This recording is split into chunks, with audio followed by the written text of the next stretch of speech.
नमस्कार, मैं रविंद्र कुमार आप सबके लिए एक बहुत ही इम्पोर्टेंट जानकारी लेके आया हूँ। आपको बताऊँगा मैं अर्थशास्त्र के बारे में। तो चलिए शुरुआत करते हैं। सबसे पहले आपको बता दें कि अर्थशास्त्र का अर्थ क्या होता है। क्या है अर्थशास्त्र? अर्थशास्त्र दो शब्दों से मिलकर बना है। अर्थ प्लस शास्त्र इज इक्वल टू अर्थशास्त्र। अर्थ का मतलब है धन से संबंधित और शास्त्र का मतलब है अध्ययन। यानी साफ स्पष्ट है कि धन से संबंधित अध्ययन को अर्थशास्त्र कहते हैं। अन्य शब्दों में कहा जाए तो आर्थिक वस्तुओं एवं सेवाओं के माध्यम से जुड़ी आर्थिक गतिविधियों के अध्ययन को अर्थशास्त्र कहते हैं। अर्थशास्त्र के पिता एडम स्मिथ को कहा जाता है।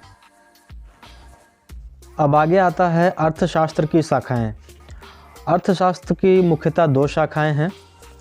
पहला व्यष्टि अर्थशास्त्र यानी माइक्रो इकोनॉमिक्स, दूसरा समष्टि अर्थशास्त्र यानी कि मैक्रो इकोनॉमिक्स। तो जो पहला व्यष्टि अर्थशास्त्र है इसके बारे में आपको बता दें कि इसके अंतर्गत बहुत ही सूक्ष्म स्तर पर यानी बहुत ही छोटे स्तर पर अर्थशास्त्र का अध्ययन किया जाता है। जैसे उदाहरण के तौर पर ले लें कि किसी एक व्यक्ति के व्यवहार को क्रेता और विक्रेता के रूप में अध्ययन करना, यह एक व्यष्टि अर्थशास्त्र है।